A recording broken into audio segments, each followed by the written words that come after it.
This is The Litter Box, a Detroit Lions podcast with your hosts, Chet West and Bill Patterson.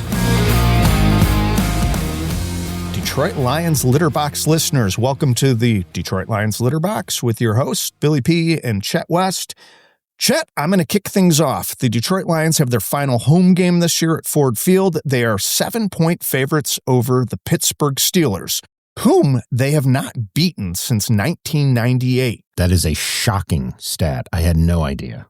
Chet, ESPN just ran 5,000 simulations for this game and settled on a Lions 47-10 victory. I don't share that confidence. What do you think about this upcoming game? I don't think it's going to be a 47-10 victory. It could be, but it depends on who we see on the defensive side of the ball for the Lions. I don't have a lot of doubt that we can put numbers up. I think we can put numbers up. I think we at least put 30 points on the board. Knock on wood, because we don't want that to come back to haunt us. But I think we can at least put 30 points up on the board against the Steelers. Our defense, I think we're treading into that. We could probably lose, or we could probably get beat up by almost any offense in the field. So if your Steelers scare you at all question, if that answers that for you at all, yeah, every offense scares me. With this defense that we currently are rolling out there, every offense scares me. So I agree that I don't think it's going to be that much of a blowout, but the Lions do have the number one offense in the league. They faced a very formidable defense last week in the Rams and still put up 34. And they still put up 34. So here are the keys. If the Steelers were to upset the Lions, I think they're going to have to control the clock. They're going to have to run the ball down the Lions' throats. So you're going to see a combination of Jaylen Warren, Kenneth Gainwell, and then DK Metcalf breaking open deep. However, I think that's asking a lot. That is what the Steelers did last Monday night against the Dolphins in basically the second, third, and start to the fourth quarter. They put together some really good-looking drives. They were even running RPO with Aaron Rodgers at age 41 or 42. I just think they're going to struggle, and here's why. Hutch is going up against a rookie left tackle, and Hutch feasts on backup or inexperienced tackles. So I think the Steelers' offensive line's in worse shape than the Lions' offensive line, and that I think is going to be the key to this ball game, is that we're going to see Hutch earn his money this week and play a whale of a game. So you think this is going to be the typical Lions get healthy game? It's like every other game, right? They lose, then they come back and get healthy, and we feel great about them. Then they lose, and then they come back and get healthy, and we feel great about them. I agree with you to some extent. I think they could beat the Steelers pretty badly here. Again, I just don't trust our defense. And when you have a guy like DK Metcalf out there, we saw what Nakua did to us last week. Granted, you've got Aaron Rodgers, old man Rodgers throwing the ball. You've got a Steelers O-line that's beat up. That Rams O-line was very, very good. If you go back and watch that game film, we didn't have pressure. We couldn't find our way to Matt. And when we could, we caused a little havoc. He made a lot of bad decisions in the first half, but they tightened that up real quick. So I don't see the Steelers being able to do that. I may talk myself out of being scared of this game, but at this point, I'm scared of all offenses. DK Metcalf could literally send us into a nightmare spiral. Well, something that bothered me about Kelvin Shepard's presser this week, Chet, was that he said that he didn't think that the Rams ran the ball with authority on the Lions, save for a couple plays. That's interesting.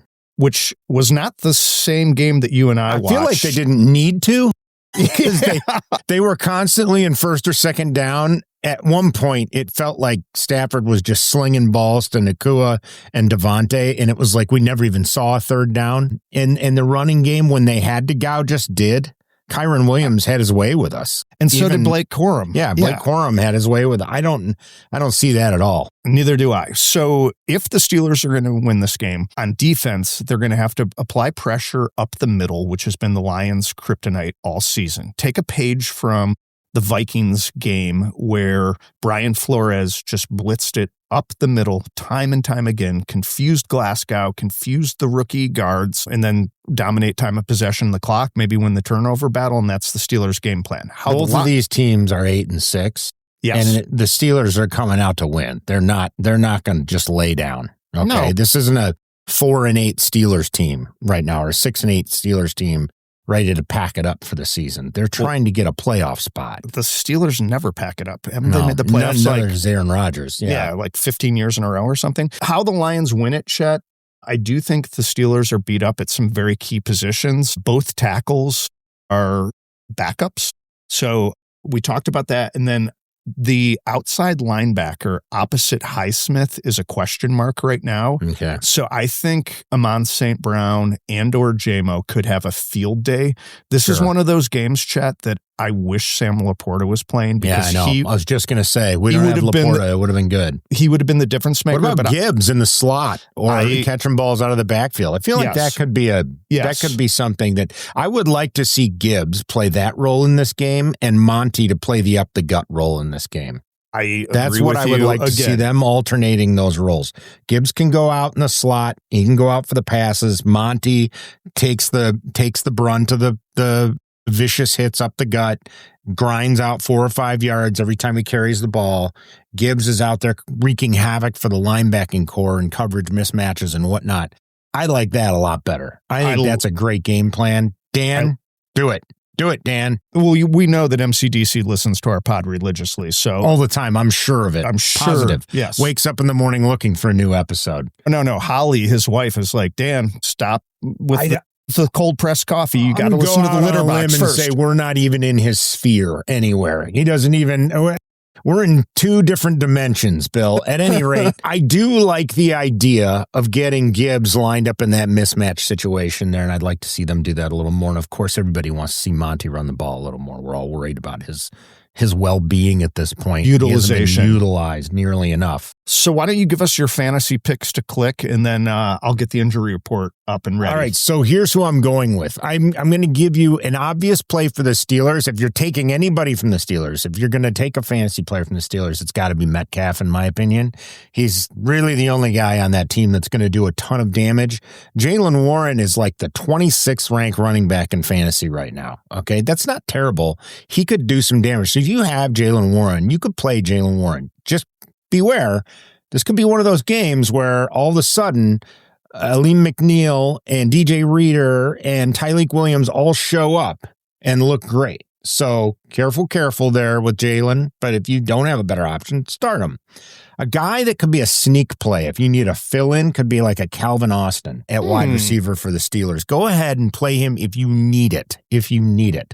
Other side of the ball, the same cast of characters. We're not going to get fancy with this. It's going to be Gibbs. It's going to be Amon-Ra. J-Mo is in there too as a play. But my sneak play for the Lions, you've probably been benching him to some degree this season. Monty, I think they're going to force the Monty issue in this game. I think they're going to force Monty, and I think he's going to get a game. I think he's going to get a good game. So if you've got him, and, again, if you've got an elite running back, don't start him ahead of an elite running back. But if you've got him and you need a running back, put Monty in there. All right. Good recap. And I agree with everything you said, because I'm in a position of weakness now after saying the Rams running backs wouldn't feast on the Lions deep. Exactly. You've got to sit quiet for a week. Yeah. You're in the penalty box for 1 week. Exactly. 5-minute major. Let's move over to injury report. Starting with the Lions, Graham Glasgow has not practiced thus far this week. Neither has Kirby Joseph. I don't know that that's a bad thing. The Joseph news is bad. That knee's just not getting healthy, but Glasgow not playing doesn't worry me terribly because Tristan Colon is back. Taylor Decker actually practiced yesterday for the first time since September. Giovanni Manu is back. Amik Robertson is back. Coyote Awasika is back.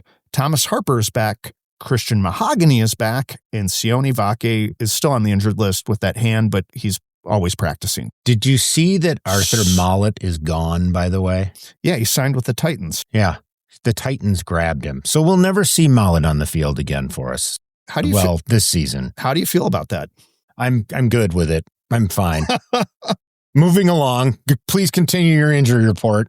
That's it for the Lions. We're getting healthier at the right time. It's shortening up. That used to take about 2 minutes to do that. So that's good. That's it. I'm done. The good news is the offensive line, we now have strength and reinforcements. All right. Okay. Let's go over to the other side of the ball. Aaron Rodgers is dealing with a left wrist injury. He's still practicing, so I don't see anything there. A wide receiver who I'm not familiar with, Ben Skowronek, has an illness and a hand injury, so who knows what's going on with that, but he's been limited. And here's where it gets interesting. So the back half, you've got all sorts of injuries. Jabril Peppers is also dealing with an injury, has not been practicing. James Pierre is dealing with a calf injury. He has not been playing. He's a cornerback. And then the big one is TJ Watt, their all-everything edge rusher. Yeah. Had a collapsed lung and obviously is not practicing. We don't know enough at the time of this recording whether he'll play or not, Chet, but let's hope he doesn't because he is a difference maker when he's on the field. Okay. Also, we've got a couple other defensive injuries. Nick Herbig is dealing with a hammy. He has not practiced. And then we also have 3 defensive tackles, Chet. Keenau Benton is a defensive tackle. Cameron Hayward's a defensive tackle, and Derek Harmon is a defensive tackle. They are all dealing with minor to major lower body injuries. They'll probably play. Well, here's the thing. Benton and Hayward have not practiced yet this week. Harmon looks good to go. And then on the offensive line, Andreas Pete, Isaac Simalo, and the center, Zach Frazier. So that's both starting guards and your center all have been limited or not practicing this week as well. So they're dinged up, and their defense sounds dinged up. Yes. I mean, no TJ Watt's obviously going to be huge if he doesn't play. Yes. Hayward is a good defensive lineman. If he doesn't play, that's a problem. So we've got a gimpy Steelers defense that we're going to go up against. What do you have for let's do a prediction, Bill, coming off of all that information? What are your thoughts? I'm going to go 31-10 Detroit Lions. 31-10 Detroit Lions. Yeah. Okay. And the simulation from ESPN what was it again? They ran it 47-10. They ran it 5,000 times. You're going 31-10. Okay. I'm going to go 41-17 Lions. Ooh, I like it. All right. And so they're going to cover the 7, and it's going to go over. And I think it's going to be like a late touchdown that takes it over, probably. Maybe something like that. Coleslaw, maybe in the end zone? Maybe just like a finisher, if you will. A finisher off. Or it maybe the Steelers just get a late dirty touchdown, but I think it's just barely going to go over. All right, Bill, that is our preview for the Lions Steelers. This is a big one, folks. Both teams 8-6. Both teams still in the playoff hunt. Both teams still fighting for their 2025 postseason lives. Every game matters from here on out. This is the start of a 3-game stretch for the Lions. They need them all in the end. If they drop one, I guess this would be the one to drop, but we really can't drop any. They can't drop any at this point. They can't drop any. So, folks, we got another afternoon start time Sunday. 3:25. You know is my favorite time slot. Let's hope for a little bit better result this week. I have a feeling from what I was seeing, a lot of our games have these later time slots of the next 3. So I'm assuming the Bears game will have a late time slot in January. We'll see. It hasn't been announced, but yes. But you do the game at 3:25, you spin it into a cocktail, you spin it into dinner, and your night's all set. And if the Lions win, it feels a lot better. All right. I'm going to throw you a quick curveball as we depart. Okay. I am coming hot into this game Sunday with my parents, fresh from the Music Box's annual White Christmas sing-along. That sounds lovely. A holiday tradition unlike many others. Any other. Like many others, yes. It's unlike many others. Anyhow, just think of me, listeners. Go Lions, Honolulu Blue and Silver.